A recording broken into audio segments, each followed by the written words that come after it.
کہ جنہوں نے اللہ تبارک و تعالیٰ کی پیروی میں اللہ کے حکم کے مطابق زندگی گزاری ہے تو ان کے تذکرے ہوتے رہیں گے۔ ہر سال ان کے عرس ہوتے ہیں۔ عرس کا مطلب کیا؟ انہیں یاد کیا جاتا ہے، بزرگوں کی یاد ہوتی ہے۔ عرس جو ہے عروس سے بنا ہے۔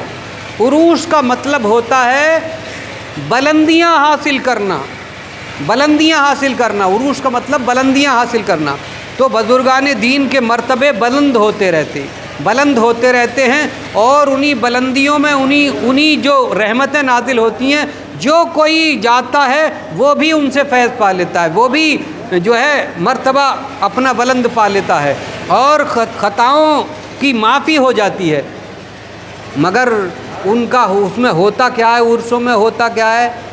اللہ کا ذکر ہوتا ہے، اللہ کے نبی کا ذکر ہوتا ہے، بزرگان دین کی سیرت بیان ہوتی ہے، محبت کی باتیں ہوتی ہیں اور برائیوں سے دور ہونے کی باتیں ہوتی ہیں، اچھائیوں کے شامل ہونے کی باتیں ہوتی ہیں۔ اس کا نام عرس ہے۔ غریبوں کو، فقیروں کو، مسکینوں کو کھلایا جاتا ہے، ان کی مدد کی جاتی ہے اور ان کے دکھ درد دور کیے جاتے ہیں، انہیں آسانیاں پہنچائی جاتی ہیں۔ اس کا نام عرس ہے مسلمانوں۔ ذرا دیکھو تو صحیح، اسی عرس کو دیکھ لو کہ ایک ہمارے گاؤں میں بھی عرس ہوتا ہے، اب شاید ہوگا آ رہا موقع، تو اس میں کیا ہوتا؟ کیا کسی کی پریشانیاں دور ہوتی ہیں؟ ذرا حساب کتاب لگاؤ، کیا اس میں اللہ اور اس کے رسول کی سیرت بیان ہوتی ہے، اللہ کا حکم بیان ہوتا ہے یا فیض گویائی ہوتی ہے؟ یہ تو تم سب جانتے ہو، میں تو نہیں جاتا ہوں، میں تو دور سے سن لیتا ہوں، بہت دن ہو گئے سنتے شاید 15واں سال ہے مجھے یہاں۔ تو آپ دیکھتے ہو کیا یہ عرس، اسے عرس کہیں گے؟ نہیں۔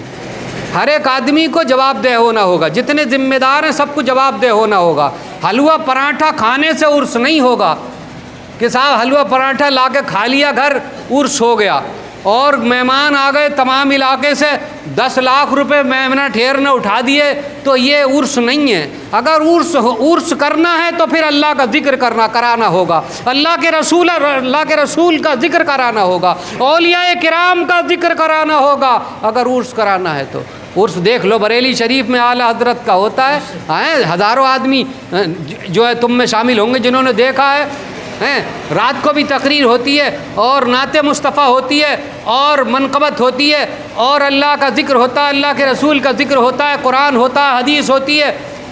تمام پورے شہر میں کھلایا جاتا ہے، مہمانوں کو کھانا کھلایا جاتا ہے، ہر گھر میں جیسی جس کی وسعت ہے، چاہے تھوڑی لگوائے یا زیادہ لگوائے، نیاز بھی ضرور لگواتا ہے، پکڑ کے لوگوں کو کھلایا جاتا ہے۔ ایک نہیں، آپ محبوب الہی کا عرس دیکھ لو دہلی نظام الدین میں، کہیں جگہ بھی دیکھ لو، عرس کا یہ طریقہ نہیں ہے۔ اس کا جواب ضرور تم سب مینا ٹھیر والے دو گے، کراؤ ضرور۔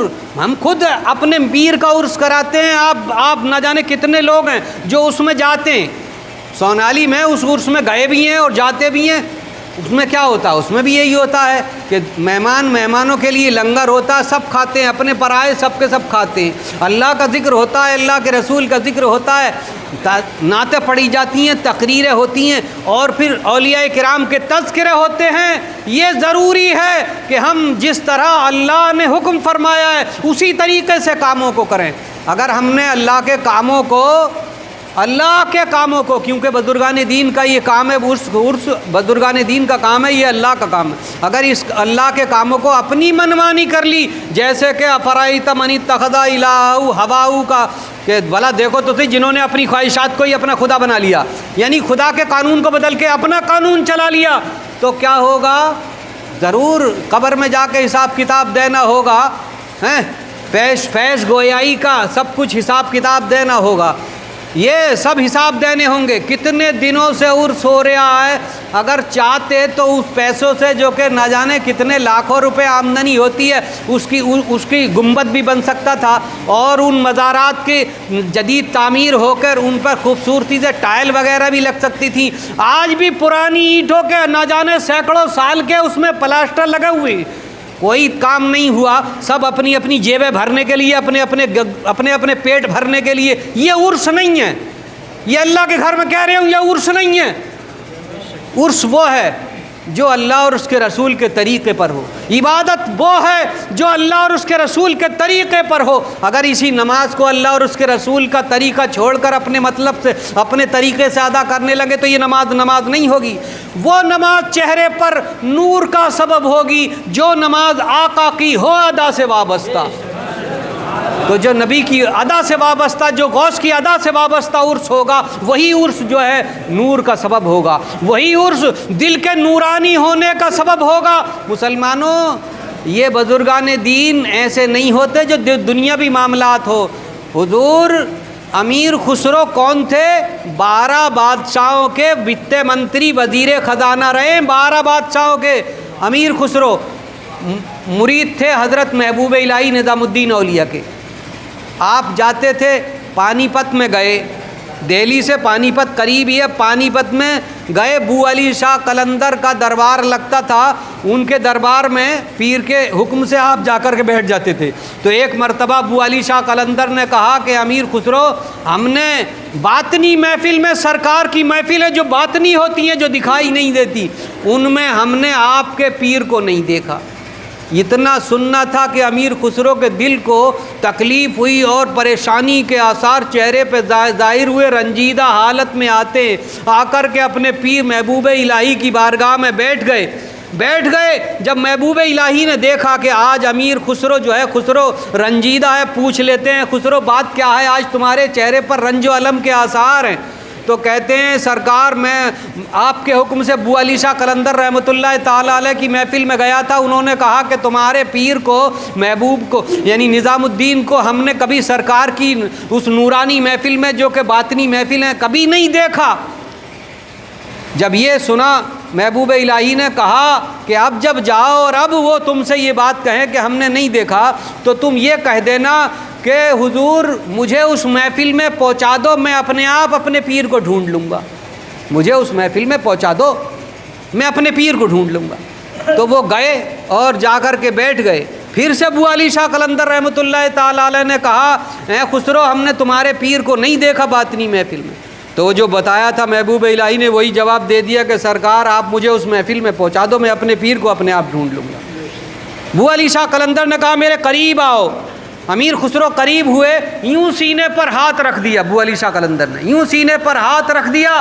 ہاتھ کا رکھنا ہے کہ وہ محویت میں ہو گئے، یعنی خواب کے عالم میں دیکھ رہے ہیں کہ سرکار مصطفیٰ صلی اللہ تعالیٰ علیہ وسلم جلوگر ہیں اور آپ کے نور سے پوری محفل جلوگر ہے، نورانی ہو رہی ہے محفل، اور تمام اولیاء کرام کرسیوں پر نور کے منبر پر بیٹھے ہوئے ہیں۔ دیکھتے ہیں چاروں طرف، یوں کر کے دیکھتے ہیں چاروں طرف، کہیں پیر نظر نہیں آتے۔ سرکار نے پوچھا، حضور صلی اللہ تعالی وسلم نے پوچھا، اے خسرو کیا دیکھتے ہو؟ کہا میں اپنے پیر کو دیکھ رہا ہوں، پیر نظر نہیں آ رہے۔ تو حضرت امیر خسرو سرکار نے ارشاد فرمایا اس محفل میں نہ صحیح تو اوپر کو چڑھ جاؤ، دوسرے درجے پہ دیکھو۔ دوسرے درجے پر پہنچے، دیکھا کہیں نہیں نظر آئے، تو پھر سرکار نے پوچھا کیا دیکھتے ہو؟ سرکار پیر کو دیکھ رہا ہوں، اپنے پیر کو دیکھ رہا ہوں کہ ادھر نہیں دکھائی دے رہے تو اور اوپر چڑھ جاؤ۔ تیسری منزل پہ پہنچ گئے، تیسری منزل پہ نظر نہیں آئے، پھر کہا چوتھی پہ پہنچ جاؤ، یہاں تک کہ 7ویں منزل پہ پہنچ گئے۔ ہر جگہ ہر منزل پر اولیاء کرام جلوگر تھے اور ان کے چہرے نور والے چہرے تھے۔ 7ویں منزل پہ پہنچے، دیکھا چاروں طرف نظر نہیں آئے، پوچھا سرکار نے اے خسرو کیا دیکھتے ہو؟ کہا وہی کہ میں اپنے پیر کو دیکھتا ہوں، پیر نظر نہیں آ رہے۔ تو سرکار نے ارشاد فرمایا میری داہنی جانب جو یہ نقاب پوش، نقاب ڈالے ہوئے چہرے پر بیٹھے ہیں، ان کے نقاب کو یعنی الٹ کے دیکھو۔ اب جب خسرو نقاب الٹ کے دیکھتے ہیں تو محبوب الہی جلوگر ہیں، محبوب الہی جلوگر۔ کہا دوسری جانب کو دیکھو۔ جب دوسری جانب کو دیکھا تو دوسری جانب بھی نقاب پوش بیٹھے تھے، ان کے چہرے کو پلٹ کر کے نقاب ہٹا کر کے دیکھا تو حضور غوث اعظم جلوگر ہیں۔ پوچھا سرکار تمام جتنے بھی اولیاء کرام ہیں یوں ہی بیٹھے ہوئے ہیں، مگر ان کے چہروں پر یہ نقاب کیوں پڑا ہوا ہے؟ تو سرکار نے ارشاد فرمایا کہ یہ محبوب الہی ہیں اور یہ محبوب یزدانی ہیں۔ محبوب جو ہے پیارا ہوا کرتا ہے اور پیارے کو چھپا کر کے رکھا جاتا ہے، پیارے کو چھپا کر کے رکھا جاتا ہے۔ یہ محبوب الہی ہیں اور یہ محبوب یزدانی ہیں۔ تو مسلمانوں اولیاء کرام کی محفلیں ہوا کرتی ہیں، اس محفل میں جو کوئی بھی پہنچ جاتا ہے، اگر ایک لمحے کے لیے بھی پہنچ جاتا ہے تو سمجھ لو اس کے گناہوں کو معاف کر دیا جاتا ہے۔ حضور مولانا جلال الدین رومی کہتے ہیں کہ بزرگان دین کی صحبت میں اس محفل میں بیٹھنا، ایک ساتھ بیٹھنا 100 سال کی بے ریا عبادت سے بہتر ہے۔ 100 سال کی بے ریا جس میں یہ ریاکاری نہ ہو، اس سے بہتر ہے ایک ساتھ بیٹھنا اسی محفل میں۔ کم سے کم اپنے اس نفسی خواہشات کو چھوڑ کر دیکھو تو صحیح، اللہ کے جلوے تمہارے دلوں میں ہو جائیں گے۔ دین کو اللہ کے حکم کے مطابق اپنے آپ کو ڈھال لو، جیسا دین کا حکم ہے ایسے ڈھال لو، ایسے عمل کرو۔ بل حوث اور سیم و زر کی بندگی اچھی نہیں، ہر وقت حوث میں کہ یہ بھی مل جائے وہ بھی مل جائے، بل حوث کی لالچ میں کہ بل حوث اور سیم و زر کی بندگی اچھی نہیں، ان کے در کی بھیک اچھی سروری اچھی نہیں، اور سروری کیا چیز ہے ان کی گدائی کے بجائے، سروری کیا چیز ہے ان کی گدائی کے بغیر، ارے ان کے در کی بھیک اچھی سروری اچھی نہیں، اور آمینہ کے لال کا چہرہ ہی لال عید ہے، آمینہ کے لال کا چہرہ ہی لال عید ہے، 14ویں کے چاند تیری چاندنی اچھی نہیں، اور جو پیا کے من کو بھائے وہ سہانا راگ ہے، اور جس سے ناخوش ہو پیا وہ راگنی اچھی نہیں۔ وہ عمل جس سے اللہ ناخوش ہو اسے مت کرو۔ اللہ تبارک و تعالی ہم سب کو پیارے آقا کی پیاری سنت کے مطابق زندگی عنایت فرمائے، سرکار کی الفت میں محبت عنایت خاتمہ نصیب فرمائے، آمین۔ وآخر دعوانا الحمدللہ۔